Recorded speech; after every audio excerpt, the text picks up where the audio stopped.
बिस्मिल्लाहिर्रहमानिर्रहीम। अस्सलाम वालेकुम दोस्तों, उम्मीद करता हूँ आप खैरियत से होंगे। आप देख रहे हैं मेरा यूट्यूब चैनल डॉक्टर मोहसिन आलम।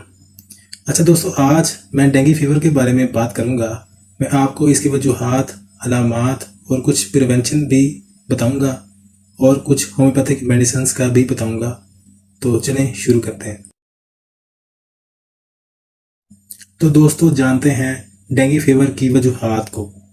जैसा कि आप सब जानते हैं कि पाकिस्तान में सैलाब की वजह से डेंगू बहुत ज़्यादा फैला हुआ है। हर दूसरा शख्स डेंगू फीवर में मुब्तला है। बेसिकली डेंगू फीवर मच्छर के थ्रू फैलता है और ये वायरल डिजीज़ होती है। दोस्तों, इस मच्छर के अंदर एडिस नामी वायरस मौजूद होता है। जब ये इन्फेक्टेड मच्छर ह्यूमन बॉडी को काटता है तो ये वायरस को ह्यूमन बॉडी में छोड़ देता है और ये वायरस बॉडी में जाके मल्टीप्लाई होता है और शदीद किस्म के वायरस की शक्ल इख्तियार कर लेता है और बॉडी में डेंगू फीवर जैसी अलामात पैदा होने लगती हैं। तो दोस्तों, जानते हैं डेंगू फीवर के सिम्टम्स के बारे में। दोस्तों, डेंगू फीवर के मरीज को बॉडी में डेंगू रैशेस डेवलप होना शुरू हो जाते हैं। शदीद किस्म का बुखार होता है और इसके साथ पूरे जिस्म में दर्द होता है। कुछ लोग एब्डोमिनल पेन की शिकायत करते हैं, कुछ वॉमिटिंग्स की शिकायत करते हैं और कुछ डायरिया की शिकायत करते हैं। और अगर आपको ये बुखार 3 दिन से है और आपके आसपास डेंगू के मरीज भी हैं तो आप अपना CBC करवा के अपना प्लेटलेट काउंट चेक कर सकते हैं। अगर तो प्लेटलेट्स काउंट डाउन है तो आपको डेंगू फीवर है। इसके अलावा आप डेंगू का टेस्ट भी करवा सकते हैं। अगर वो पॉजिटिव है तो आपको डेंगू है। दोस्तों, मैं आपको होम्योपैथिक की प्रिवेंटिव मेडिसिन के बारे में बताऊंगा जिसका नाम है यूपेटोरियम 30। दोस्तों, इस मेडिसिन को आप 1 माह तक के लिए इस्तेमाल कर सकते हैं। अगर आपको लगे कि आपके आसपास डेंगू के पेशेंट मौजूद हैं तो आप इसको प्रिवेंशन के तौर पर भी इस्तेमाल कर सकते हैं। इसके 5 ड्रॉप्स आप 3 टाइम्स अ डे ले सकते हैं।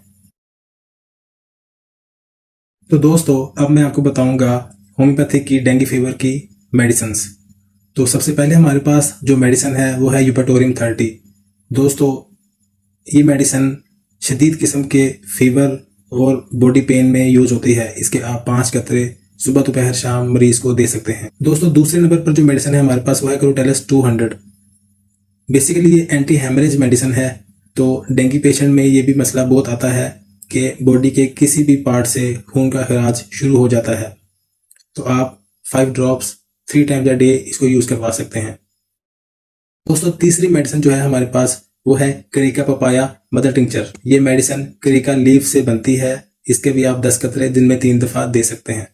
तो दोस्तों, लास्ट में जो हमारे पास मेडिसिन है वो है प्लेटलेट इनहेंसर। दोस्तों, आप जानते हैं कि डेंगू फीवर की वजह से पेशेंट के जो प्लेटलेट्स हैं वो बहुत ज़्यादा नीचे आ जाते हैं। तो उन प्लेटलेट्स को बूस्ट करने के लिए ये BM कंपनी की मेडिसिन है जो कि बहुत ही इफेक्टिव मेडिसिन है। दोस्तों, इसके आप 20-20 कतरे दिन में 3 दफ़ा मरीज को दे सकते हैं। तो इंशाल्लाह 2 से 3 दिन में मरीज के प्लेटलेट्स ऊपर आ जाएंगे। तो दोस्तों, अगर आपको ये वीडियो पसंद आई हो तो वीडियो को लाइक कीजिए और चैनल को सब्सक्राइब कीजिएगा। इंशाल्लाह अगली वीडियो में आपसे मुलाकात होगी। अपना और अपने प्यारों का ख्याल रखिए। अल्लाह ने के बाद।